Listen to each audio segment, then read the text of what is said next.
Ang sikreto ng mainam na buhay nasa Diyos. Walang nakakaalam nung kundi ang Diyos. Siya gumawa sa atin eh. Matuto ka lang makontento. Mahirap ka. Learn to be content of what you are and you will be contented. Diba? Makontento ka lang kung ano ka. Kaya ako, ganun ang aking paniniwala eh.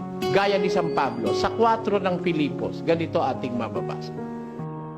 Marunong akong magpakababa at marunong naman akong magpakasagana.